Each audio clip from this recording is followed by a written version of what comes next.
सुनिए। राज्य में बर्फीली हवाओं के प्रभाव से ठंड का असर तेज हो गया है। तेज ठंड के चलते सुबह जल्दी घरों से निकलने और देर शाम तक लौटने वाले लोगों को खासी परेशानी का सामना करना पड़ रहा है।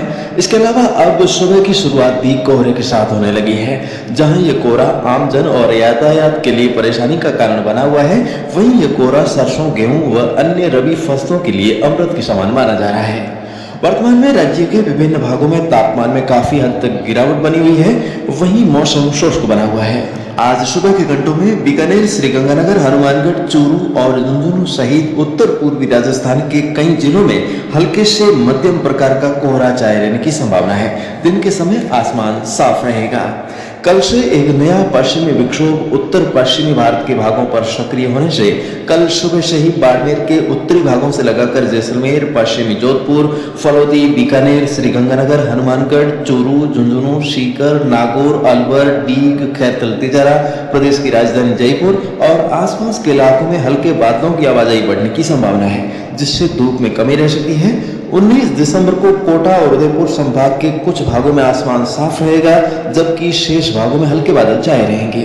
20 दिसंबर को राज्य के अधिकांश भागों में छायादार मौसम रहने तथा जैसलमेर, फलौदी, बीकानेर, श्रीगंगानगर और आसपास के इलाकों में इस दौरान कहीं कहीं हल्की बूंदाबांदी होने की संभावना है। शेष भागों के किसान भाई फिलहाल अगले 10 दिन बारिश होने की उम्मीद न रखें।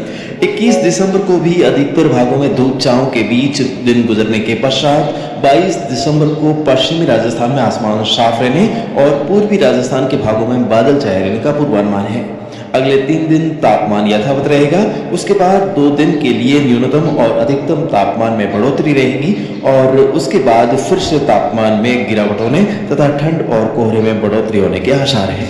आगे मौसम में होने वाले हर बदलाव की ताजा जानकारी आपको इस चैनल के माध्यम से हर रोज मिलती रहेगी।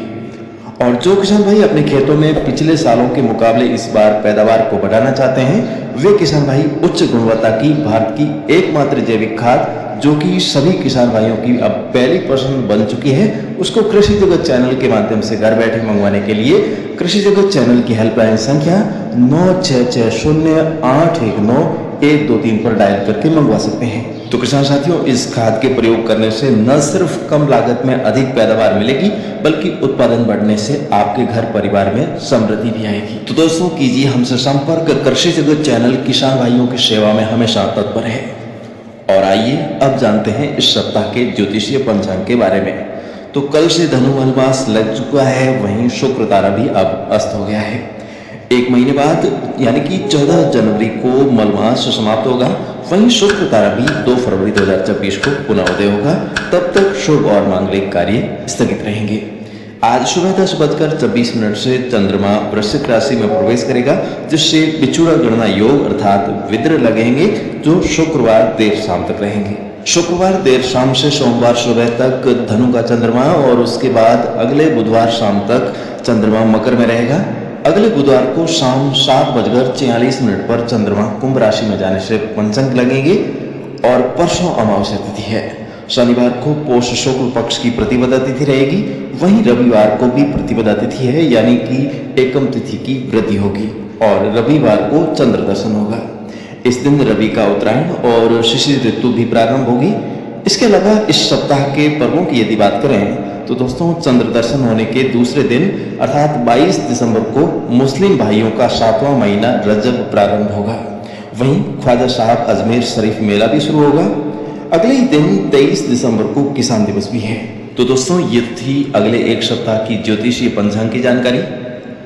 और आदरणीय सज्जनों, अत्यंत हर्ष के साथ सूचित किया जाता है कि हमारे ग्राम आसरलाई, तहसील क्षेत्रावा, जिला फलौदी की पावन धरा पर पंडित अशोक जी महाराज की 320वीं गौ सेवार्थ का आयोजन किया जा रहा है। कथा स्थल चंद्रणा राय गौशाला पर है। इस आयोजन में आज से 25 दिसंबर तक दोपहर 12 बजे से शाम 4 बजे तक श्रीमद् भागवत कथा और कल से 24 दिसंबर तक रात्रि 8 बजे से 10 बजे तक नानी बाई का मायरा का आयोजन होगा।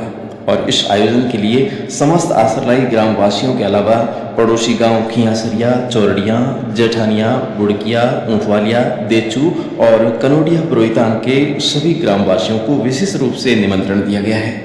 तो आप सभी भक्तजनों और गो भक्त प्रेमी सज्जनों से निवेदन है कि ज्यादा से ज्यादा संख्या में पधार कर कथा का श्रवण करें एवं पुण्य लाभ प्राप्त करें। तो इसके अलावा और भी दूर दराज से जो भी सज्जन पधारना चाहते हैं वे भी जरूर पधारें। तो कथा स्थल चैनना राय गौशाला आसरलाई देचू फलोदी पर इस आयोजन के दौरान हमारी भी मुलाकात होगी, तो आप जरूर पधारिएगा। तो दोस्तों फिलहाल आज के मौसम बुलेटिन में अभी के लिए बस इतना ही। कल सुबह इसी समय हमारी फिर से होगी मुलाकात, तब तक के लिए आज्ञा दीजिए। नमस्कार, जय गौ माता की।